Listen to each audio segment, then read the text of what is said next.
Welcome to Hotspot with me, John Pennington, and once again Chetan Narula joining us from Mirpur in Bangladesh. Hello once again, Chetan. Hello, John, and welcome to our viewers to this another hotspot about the World T20. Absolutely, there's plenty to get through today because since we last spoke, we've seen 4 games and we're well into another one today as well. So we'll start with South Africa against the Netherlands, and we said that the Netherlands would have to improve. It was really important for them to compete, and my word, they certainly did. And there's a case for saying that maybe South Africa were perhaps a little bit lucky to get through this one, winning by 6 runs. But to just give us your views on that, Netherlands, massive improvement, and I think they'll be really pleased with the way they performed against South Africa, but perhaps disappointed that they weren't able to get over the line in the end. Absolutely, I think they should be disappointed. And if I saw a couple of their players tweeting after the game, they were obviously retweeted by Cricket World Handle. They were disappointed as to and who shouldn't be? I mean, who wouldn't be? Because they just came within 6 runs of beating a major Test nation. I think it can be said that they have looked better than Bangladesh, and on the evidence that we have seen over the last couple of games, Bangladesh have been, despite this being their home tournament, they have been missing quite a bit. Netherlands, in fact, have shown that marked improvement that we spoke about for these low-tier nations to compete in these particular groups. Um, where Netherlands lost maybe was perhaps the fact that they could not comprehend Imran Tahir so much.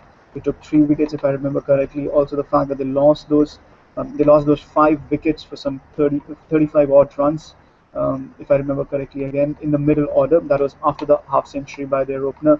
Um, so yeah, that's where the game turned, because you have somebody like a Dale Steyn who's coming and bowling the second last and the 18th and the 20th over. So you always feel a little uncomfortable against that sort of quality bowling. So good effort by Netherlands. They are running New Zealand close a little as well today. They're not making it any easy for New Zealand, who need to win both these 2 games. And it's getting very interesting. South Africa have played 3 very close games, and despite the fact that they have 2 wins, their run rate hasn't really improved. New Zealand, who've just managed 2 games, their run rate is already higher, so stakes couldn't be higher for South Africa. Well, the Netherlands to make this group very interesting, even more interesting than Group Two, which was apparently the group of death. And people were, we spoke about the fact that Netherlands being there probably made it a bit easier.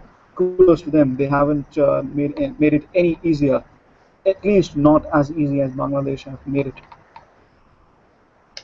And if the Netherlands are a team that seem to be improving with every game, then I think the same can be said for England. I mean, they were slightly unlucky, or whichever way you want to look at it, against New Zealand when they went down on the duck with Lewis. But to come out and play, certainly in terms of the batting, we've got to talk about Alex Hales, that century, as they beat Sri Lanka, because they were pretty poor in the field, it has to be said. Sri Lanka managed to get to 189. England then lost 2 wickets for no runs, and we thought, well, here we go again, same old story. But Alex Hales, what a superb! I mean, a lot of people have been saying over here that maybe the greatest 2020s of all time. But I'm not convinced. It was certainly a wonderful innings, and it's put England, in with a decent shout now of getting into the semi-finals, which we weren't predicting beforehand. Absolutely, I think an innings of that quality always tends to induce hyperbole in people. I'm not going to say that it was not one of the great English innings in T20 format. It was certainly one of them. Was it the best? I'm not sure, um, because it was aided in part. Obviously, it's not. I'm not trying to take anything away from what Alex Hales did, but it was aided in part.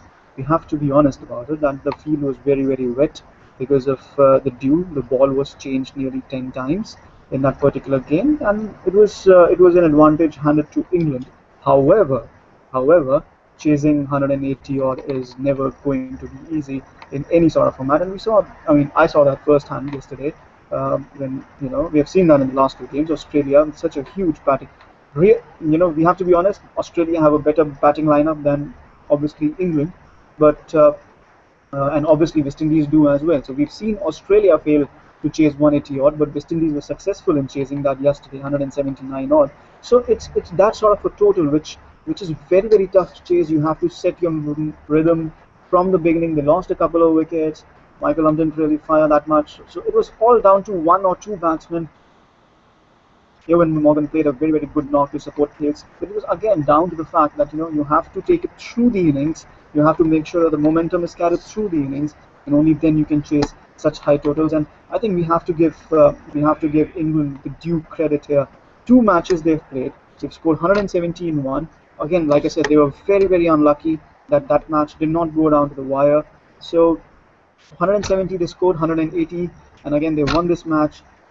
Yes, they have surprised many, many people. They've certainly surprised me, if not you. I mean, they are still in contention for a spot in the semis. Obviously, a lot depends on the game that's later today.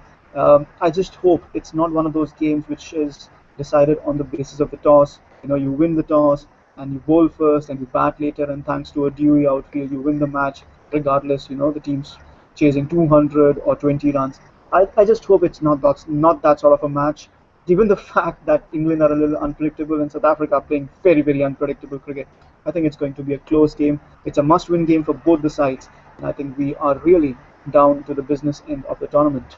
Certainly, I just want to make a couple more points on that England game, Chetan, if I could. So I think Owen Morgan's little cameo, well, it wasn't a little cameo, it was a very good innings, half century, absolutely crucial, the way he came in. A lot of people before the tournament were saying, well, if England are going to go well with no Peterson, no Joe Root, Morgan's got to be crucial. Very important for him to get some runs. And also Ravi Bopara he did play a cameo. Those couple of fours off of Lassie Malinga, very, very important right near the end. Just took a little bit of pressure off of Hales, and then he obviously finished the game in fine style. And interesting little anecdote, as I do on a Saturday morning, went down to the market this morning, picked up a few bits and bobs, and prior to the tournament, nobody really talking about the cricket, and that people are actually talking about the cricket now. They say, I think a few Man United fans who was not very happy with their football team said, well, it's okay because England won the cricket the other day, and Alex Hales plays for Nottinghamshire, Trent Bridge, not very far from here. So they say, well, Alex Hales, what a fantastic knock that was. So really, really pleased for the people to actually be talking about the cricket now. That's largely down to that wonderful innings from Alex Hales. And Chad, I want to move on now to the games that you were at yesterday, the West Indies against Australia. Another fantastic game of 2020 cricket, lots of sixes being hit, spiced up maybe by James Faulkner's pre-match comments, and the West Indies really doing their talking on the pitch. Absolutely, and I'm thankful to you for not pointing out that I've gotten it horribly wrong. Obviously, you pointed out that I was talking about Joe Root and Kevin Peterson and everyone missing, so England were weak, but they're really not. But yeah, I thought Australia were one of the favourites. I still do. I mean, their team is actually very good for T20 cricket, but it's just that T20 is that sort of a format where everything can just fall apart or come together in an instant. And for the Aussies, it's not really come together. They dropped those catches against Pakistan. It really hurt them. Couldn't score 180. Couldn't defend 100 and couldn't score 180. Or that day, Glenn Maxwell playing a gem of an innings. David Warner, Shane Watson haven't really contributed that much. So I think that's really hurting them at the top. Glenn Maxwell again played a little bit of a gem yesterday, but he fell at the wrong time. Still, Australia scored 180 or 179 was the target for West Indies, so that's almost 180. So, despite the fact that none of their major batsmen fired, that is the prowess of this Australian batting order, that they almost got 180 still, and they nearly defended it, didn't they? Yes, James Faulkner rattled the West Indies a bit, obviously woke them up. I'm really scared for the rest of the tournament now, because for the rest of the teams in the tournament now, because West Indies are really doing well. They've got their mojo back, especially somebody like Chris Gayle. Did you see that dance? I mean, that was a scary dance. He's angry, obviously, and he scored 34 of 33 and 48 of 48, if I remember correctly. And yesterday he scored a 50 of just 30 odd balls, and he was there down the tracks, hitting those big shots, getting consecutive boundaries, getting those big overs. Again, like I said, you're chasing 180, you need that momentum. So they carry that momentum. Obviously lost a little bit of it when Lennon Simmons and Gale and Marlon Samuels got out. But Darren Samuels, wow. Is he the most dangerous middle order batsman in T20 cricket at the moment? I certainly would think so. I think exciting times ahead for the IPL, for the Sunrisers Hyderabad, who retained Darren Samuels. So quite interesting times in the couple of T20s before the tournament. He was scoring 20 odd runs of 7 balls, something like that. England were at the suffering end in that particular assault of his, and now we've seen he's just come in here and just bludgeoning the ball. 31 were needed of 12 balls. He took 19 of that Mitchell Starc over. Mitchell Starc picked some stick from Gale and obviously from Sammy at the end, but It was that James Faulkner over. Everybody was watching. James Faulkner last over, 12 needed of 6 balls. First 2 balls dots, next 2 balls over the boundary, and before the ball sailed over the first six, Darren Sammy had started celebrating, and like I said, it was a scary celebration. I think the rest of the teams should really be scary. What that means now is Australia are dependent on Bangladesh beating Pakistan tomorrow, because if Bangladesh beat Pakistan, then Pakistan need to beat West Indies.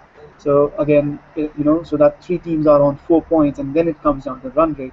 But if Pakistan beat Bangladesh tomorrow in the first game, then they are on 4 points. West Indies are on 4 points, and their last game, the last game of this group, is obviously Pakistan West Indies. So yeah, that will be a bit of a quarter final. So all eyes on this particular group, especially the Aussie eyes, are dependent on Bangladesh beating Pakistan. I think uh, if, now that we're going to talk about the second game yesterday, it's only fair that the Bangladesh crowd get to see something for their money, because their team has not been up to the mark, to be very honest.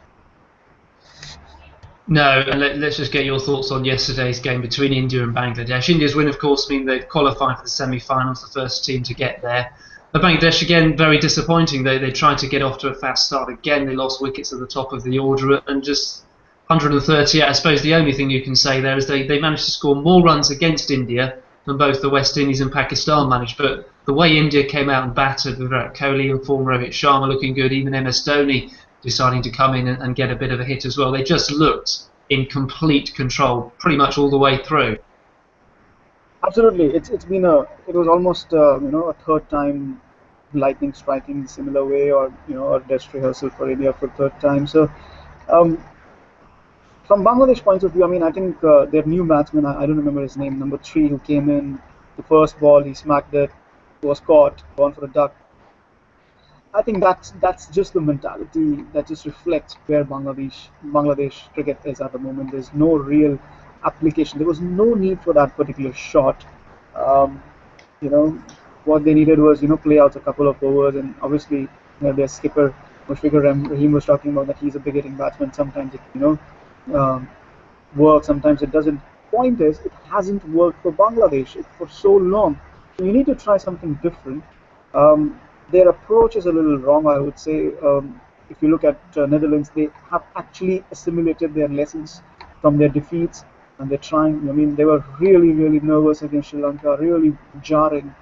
They really, took their time in the middle, then started hitting out. Stuck to the basics, stuck to what they do well. That's what's been missing from Bangladesh. The batting is fragile. Uh, Nobody wants to take responsibility. Nobody wants to apply themselves. They're fielding flashes of brilliance at times, and otherwise, really, downbeat fielding. And obviously, then you cannot really defend a score of 130 odd, 140 odd against a batting lineup like India. I had a bet going on with one of the local volunteers, and she was very excited that Bangladesh are playing India. But I simply told her, against India, you need minimum 200 with the sort of bowling and fielding you have. You need minimum 200. So, yeah, that's pretty much true. And from an Indian point of view, obviously, the worrying aspect is that they're too dependent on the conditions. They win the toss, bowl first, restrict the teams. The bowling is doing well, so yeah, restrict the teams and chase down the score. But they haven't been tested. What happens when they lose the toss and they are asked to bat first? What if Shikhar Dhawan is not in form? It's only Rohit Sharma and Virat Kohli getting the runs. So what if they get out to cheap? Then you're dependent on Shikhar Dhawan, Yuvraj Singh, Dhoni, Raina, who they've not batted too much in this innings. Then you're also looking at your bowling to defend, and what sort of a target you're looking at. You're looking at 150, anything above 150. Uh, Once Rohit Sharma and Virat Kohli get out, will India get 150? That's a big question mark. So, given the form of their other batsmen, so there are many, many question marks that need to be asked of India, because simply for the fact that they have not been tested. But if they keep on winning the toss, and if they keep on bowling first, and if they keep on restricting the teams to 140, they'll win the World Cup like this. So it's just dependent on the toss for India, and it's kind of a scary situation. Yes, it's a formula that's winning for them. But you're right. If they do suddenly lose the toss and have to sort of set a target, then who knows what might happen. But I guess that's part of the unpredictability of 2020 cricket. Is sort of what I wanted to finish on, because we've touched a little bit on our predictions before the tournament. You were very sort of behind Australia. I was behind Pakistan, they're back in action tomorrow, and they're not certain to go through at all. And one of our most popular pre-match pieces on Cricket World was our article where we collated all the predictions of all of our contributors, our team here in England. Not one of us went for India. I'm not saying India are definitely going to go on and win, but they're the first team in the semi-finals. So it just goes to Yeah, show how unpredictable 2020 cricket can be. absolutely. I mean, India are definitely one of the favorites now because it's just a matter of two matches. Whatever happens in their last game against Australia tomorrow is not really going to concern them. Maybe it might decide whether they finish top of the group of number two, but I don't think they will not finish number two because I think they have a decent enough run rate. If West Indies go through, but again, West Indies, if West Indies go through, they have a high run rates. They might just become number one in the side. That's the worry for India because you need to be number one. You need to play the weaker team. Uh, it might be India Sri Lanka in the semi-finals. So that's a bit of a dicey game for the Indians because even Sri Lanka have a bit of a measure of these conditions. So um, on current form, yes, I think India Sri Lanka are looking at two teams, and nobody picked Sri Lanka as well. So you're looking at two teams which nobody in our team picked. They are looking very very good for the trophy at the moment. Sri Lanka obviously still a bit of a fuss around them, but they are still they're just virtually assured. India, however, are assured of a semi-final spot. Whether it's number one, number two, we don't really know yet. But yes, these two teams have almost made it there. We almost know two out of the four teams. So unpredictable, yes. I think we've seen some unpredictable games. Ireland getting knocked out, Bangladesh not performing despite the equalizing factor that this format is. Netherlands almost surprising South Africa. South Africa still almost surprising everyone, and England surprising everyone. Australia surprising everyone in the sense that they have not really performed as well as you would credit their playing 11 to perform, especially in this particular format. So a tournament of surprises, nevertheless. But yes, I would say India one of the firm favorites now. Sri Lanka also. Um, let's just play a game now, John. Let's between the two of us. So, who do you think will be the four semi-finalists now? Okay, yes, I was actually sort of asked this yesterday in the office. I sort of thought I picked out West Indies, India from Group Two straight away. I mean, the interesting thing with Group One is that so it looks like the New Zealanders are going to get home against the Netherlands, so that's sort of their chance is gone. So the two games coming up, England, South Africa, and New Zealand, they're almost quarterfinals. So I think Sri Lanka will have enough to go through, and I'm actually going to go for England. I think they'll beat South Africa later on. And so I'm going to go India, West Indies from Group Two, and then Sri Lanka and England to get through from Group One. What about you? Well, uh, you're looking well. What you have predicted with that particularly means that West Indies will be through to the finals because there's no way England are going to beat West Indies in the semi-finals. And if West Indies and India go through, then probably West Indies will finish on top. If India lose to Australia tomorrow, obviously that's obviously there.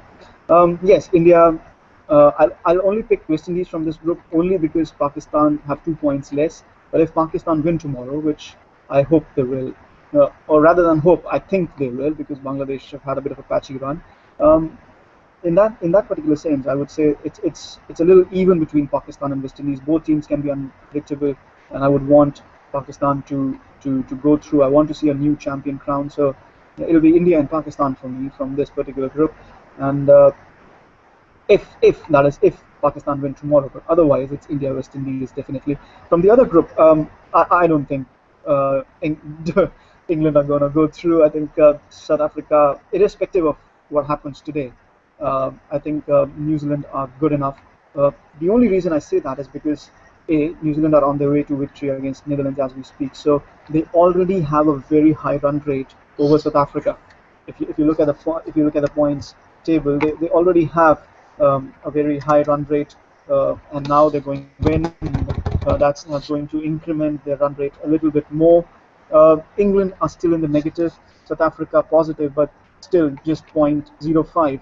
New Zealand, on the other hand, have plus 0.2 already, and still the matches against Netherlands has not been added to it. So they already have a high run rate. What they need to do is uh, just not lose it in their last match against Sri Lanka, or even if they lose to Sri Lanka, they need to make sure that they need to make sure that their run rate doesn't go down. Obviously, that won't matter if South Africa win today, because if South Africa win today, then they are on 6 points. Then it becomes a must-win game for New Zealand, against Sri Lanka, because they need those 6 points. Obviously, if England win today, then it's three teams on 4 points, and then New Zealand will be in pole position, obviously. So I think it's still 50-50, but I would still pick New Zealand ahead of South Africa and England. So Sri Lanka and New Zealand. So my four semi-finalists at the moment: India, West Indies, Sri Lanka, and New Zealand. Good stuff. So over the next few days, we'll see how we get on with those predictions, Chetan. So thank you very much for your time once again today. Yeah, absolute pleasure, John. And thank you very much for joining us on our latest hotspot. Do subscribe to our channel so you can get the latest videos as they're published by Cricket World, exclusive interviews, news updates every weekday, and of course once we get to semi-finals and final stage, and of course our hotspots as well. So thank you once again for joining us here on Cricket World, and I hope you'll be able to join us again soon.